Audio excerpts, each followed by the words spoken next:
You're listening to NFRN The Drive, your place for NFRN, NASCAR, and motorsport news. Hello again, everybody. Colin Denton here with another edition of NFRN The Drive. A little bit of an unusual time. Normally, we would have these episodes just ahead of an NFRN race. However, we've got the first of 3 championship battles in NASCAR happening tonight. That's the Truck Series, with the Xfinity Series happening tomorrow, the Monster Energy Cup Series happening on Sunday. We had to get ahead of the game and take a look at all the drivers competing for a shot at a title this weekend. So that is what we are going to do tonight. We're going to review all those drivers' stats, take a look at who could be a potential winner at Homestead, and at the same time we'll take a look at some of the NFRN highlights from our last race weekend as we wait to go to Knox Raceway later on. We start off with the Elite Cup Series, who ran at Bumpdraftin at our last race weekend in a doubleheader with the Amateur Cup Series. A lot of pack racing early on. David Davidson taking an early lead. We would have an issue, though, coming out of turn number 2. Some contact between Craig Martin and Gerard Aron sends Brad Stover, the points leader at the time, over for a flip. Jonathan Rain, Stephen Willie gets involved late. But then, further down the racetrack, Aiden Shepard gets a touch into the wall and gets turned by Johnny Gardner, who was not able to slow down in time. And then a big wreck goes on from there. David Davidson is involved in that one, goes for a flip. Rampage, one of the best on this type of racetrack, involved in that one as well. That would be the only wreck we'd see in this one. It all came down to pit strategy later on in the race. Aiden Shepard and Jake Baskinger come in early away from the pack.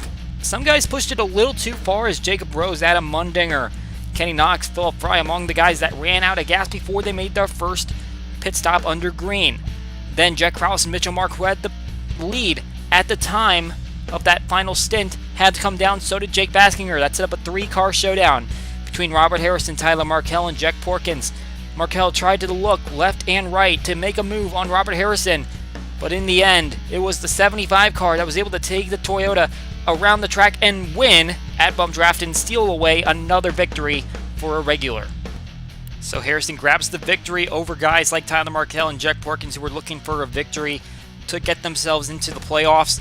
Porkins is still up there in 5th place, and we'll take a look at the playoff standings in a second. Jacob Rhodes with a nice debut. He comes home 5th in this one. Kenny Knox, also another part-timer, getting up there in 6th place. Adam Mundinger runs his way back into the top 10 in points, and Jack Krause comes home with another top 10 as well.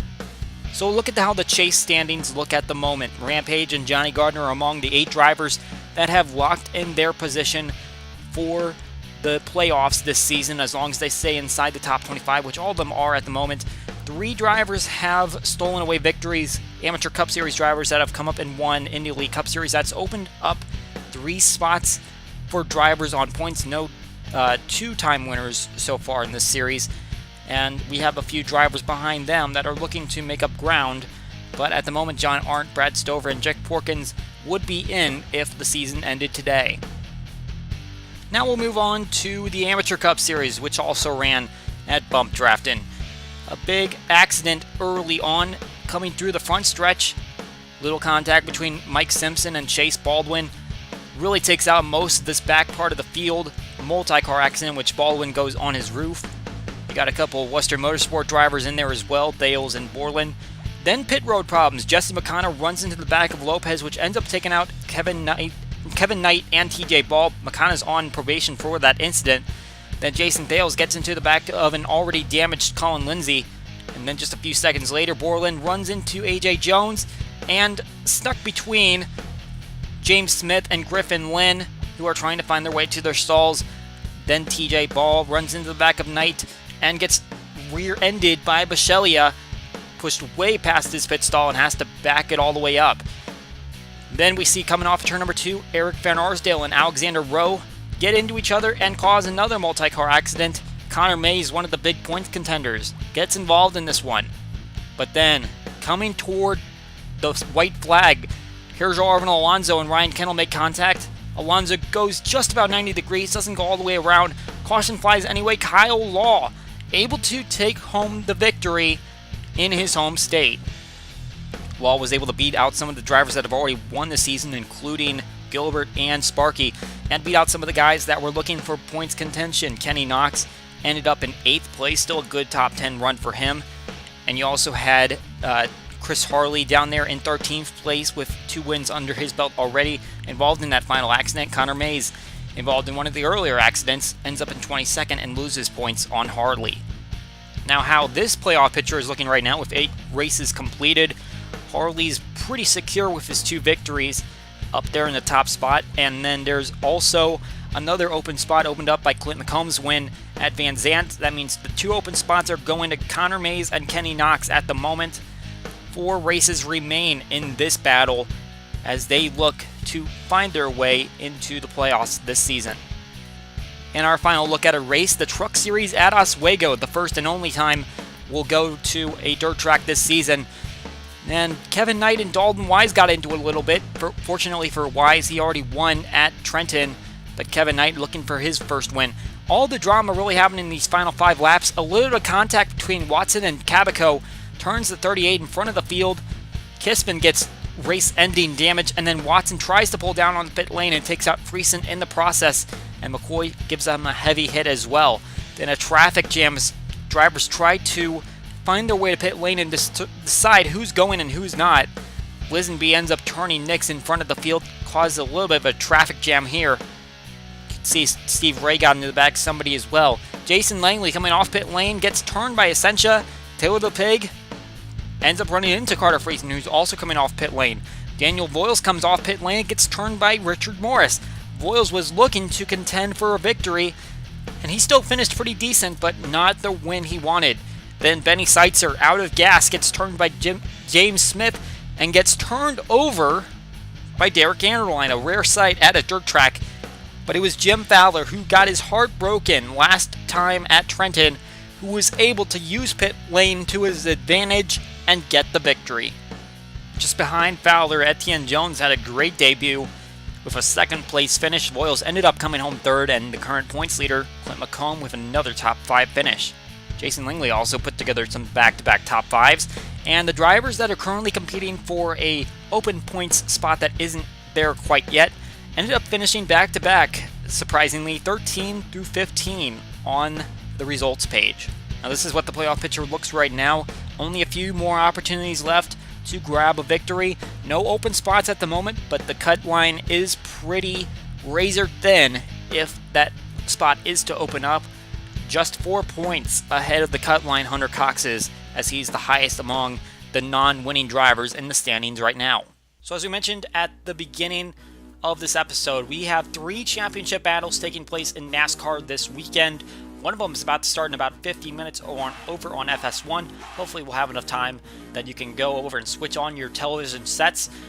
We're going to take a look at all the drivers that are involved in these championship battles, 4 in each series, 12 in total.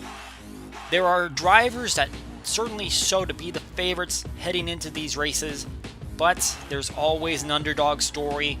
We're going to take a look at the stats that are heading into this race, the stat at this racetrack, and pick a winner of each title. We're going to start from the Cup Series and move backward toward the Truck Series, which will be the race that happens later tonight. So we look at the championship for the Monster Energy NASCAR Cup Series. Heading into Homestead, we see the big 3, as they've been coined this season, are in, as well as Joey Logano. Now, when I made my pre-playoff picks, I put Clint Boyer in that 4th spot, and then when I redid it at the round of 8, I put Chase Elliott in. Neither of them made it. Joey Logano takes their place. Now, you take a look at these stat lines, and these guys lead the top 4 in pretty much all of these categories. They have been some of the most dominant drivers and definitely the most deserving to be in this Final 4 racing for a championship. You can see these guys have combined for 22 of the first 35 wins of the season, and there's a solid chance that they could win at Homestead to get their championship. The top 5s, the top 10s, they've all been insane. Harvick's only finished outside the top 10 7 times this season. Busch just another one behind that. These guys have led an insane amount of laps. Harvick's laps led total is over 20% of the laps run this season. You can see all these guys have averaged to finished somewhere in the range of 8 to 11. That's about where those guys end up on average in these first 35 races. The big thing you want to look at, though, is that bottom line. Average Homestead finish. These guys 3 of them have won a championship before. Joey Logano is the only one that's looking for his first career championship. The other guys have one looking for their second. But Kevin Harvick's the only guy that even gets in the top 10 on an average Homestead finish. 6.7 is one of the best drivers on this circuit at the moment. These other guys, you got Truex down in 11.5, Logano at 14.9, Busch at 18.5. This is not their best racetrack, even though they have a lot of speed, and they can definitely perform in a pressure situation if they go into this racetrack and need to win that championship. But the driver that's been most consistent at this racetrack, he's finished in the top 10, 15 out of 17 tries at this racetrack. Kevin Harvick has been one of the most dominant guys on this racetrack, and that is why I'm still sticking with him as my championship pick. I picked him at the beginning of the playoffs. I stuck with him last round. I'm sticking with him this round. I say Harvick's going to be the driver that's headed to his second championship. Now we'll shift our attention over to the Xfinity Series. One of these guys is going to be a first-time champion. None of them have a title in the Xfinity Series. Christopher Bell, obviously a rookie. He had to win his way into the championship for last week at ISM Raceway, and he did just that, and he is a part of this conversation, along with Cole Custer, who won at Texas. Daniel Hemrick and Tyler Reddick pointed their way in on points. Justin Allgaier was probably the biggest disappointment in terms of getting so far into the season and failing to make the championship four. He was probably one of the biggest challengers for Christopher Bell in terms of win count, overall performance, but in the round of 8 he suffered greatly. He is not a part of this championship talk. When you look at the win count, you can see Christopher Bell is definitely the guy you gotta watch out for. 7 wins over the course of this season. The other 3 drivers as of this season only combined for 2 wins. Custer has 1, that came at Texas. Reddick got the opening win at Daytona. But when you look at overall performance, it's actually been a different story, because you got guys like Custer and Hemrick who are in the same ballpark as Bell in terms of top 5s. They actually run better than Bell in top 10s. 25 for Custer, 22 for Hemrick to Bell's 20. And then you got Reddick over there with 19. Custer and Hemrick have been more consistent, but Bell has the victories that really boosts his status up there. Now, when you look at average Homestead finish, you have a very limited sample size. Cole Custer has a few starts here, and he had the win last season.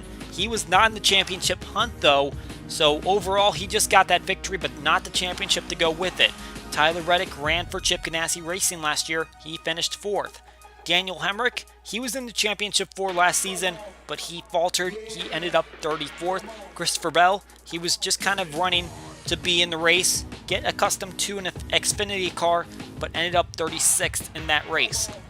One of the big things about Homestead is that the groove's going to be on top. Everyone wants to run that wall. That is where all the speed is.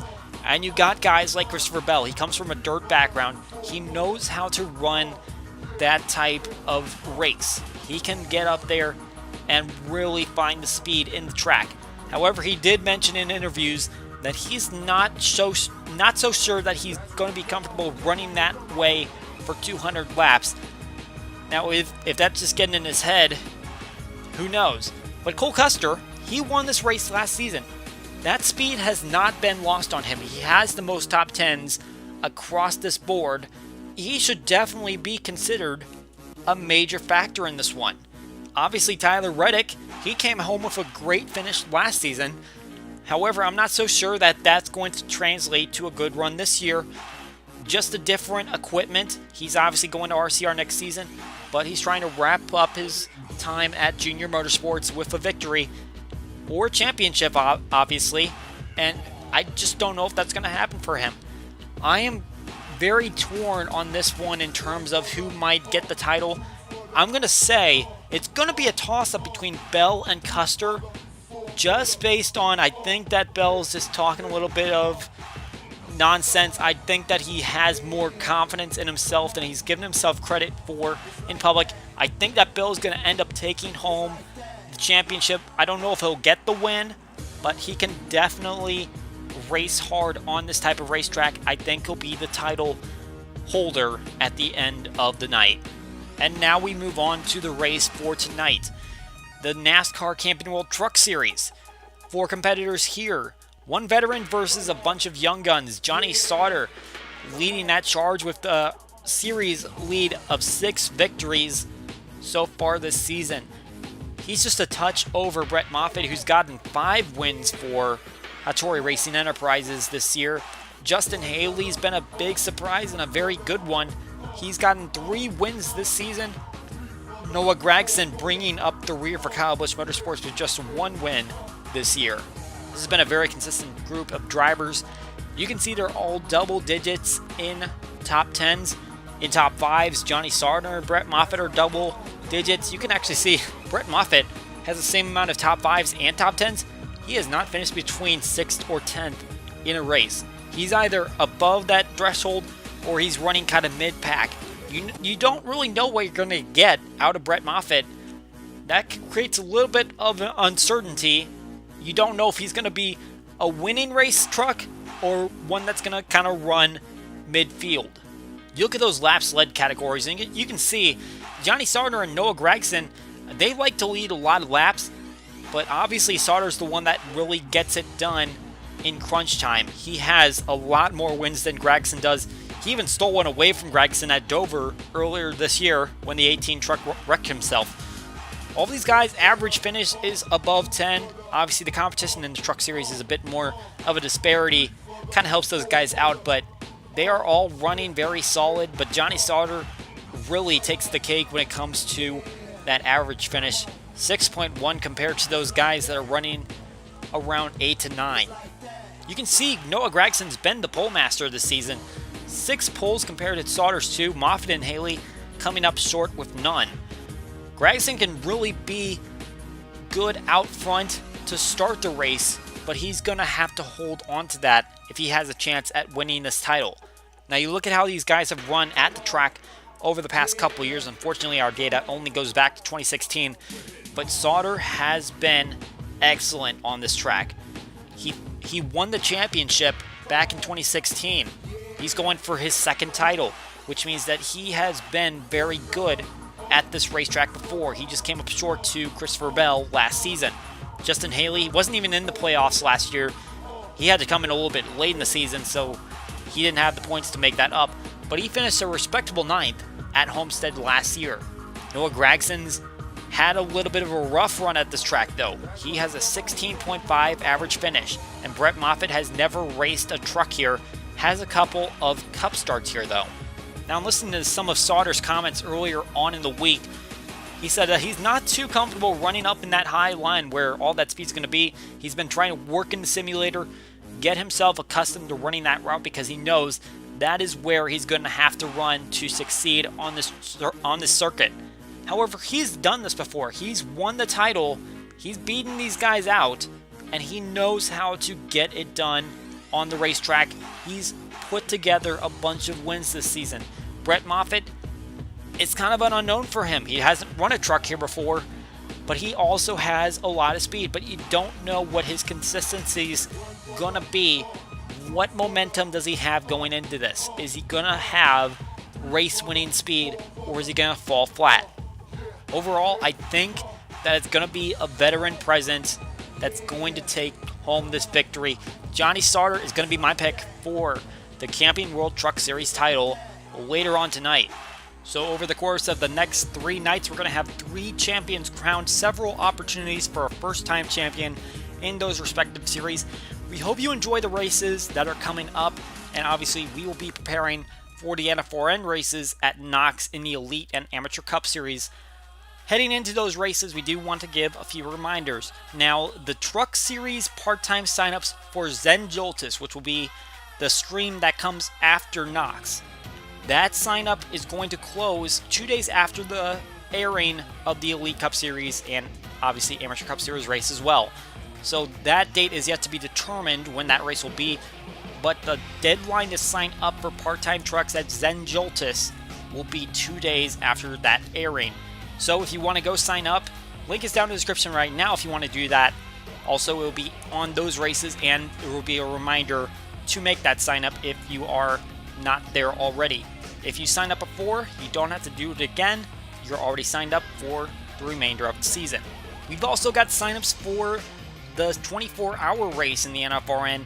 That deadline's going to be around race 16 in the Elite Cup Series. That's the end of the regular season. A couple different ways to sign up for that. All you got to do is be a member of the league, which can include signing up for part-time trucks and then forming your own team of 3 to 5 drivers. You have to have all of their emails to confirm that they are in fact on board with this ride. Or you can join the pool of drivers that get auto-assigned when the race is getting ready to be run, which will be happening just about at the time that the signups close. And we also remind everyone that the NFRN Discord is open to the public in association with the ASCA League.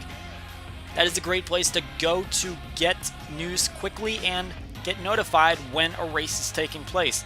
If you want to know when NOX is happening, you can head on over there, get yourself tagged, and know when that race is going to happen. So championship weekend is upon us, and the truck series are just about to get going on FS1. We hope you enjoy the racing this weekend, and we will see you when we head to NOX. For now, my name is Colin Denton. Good night, and good riddance. Louder!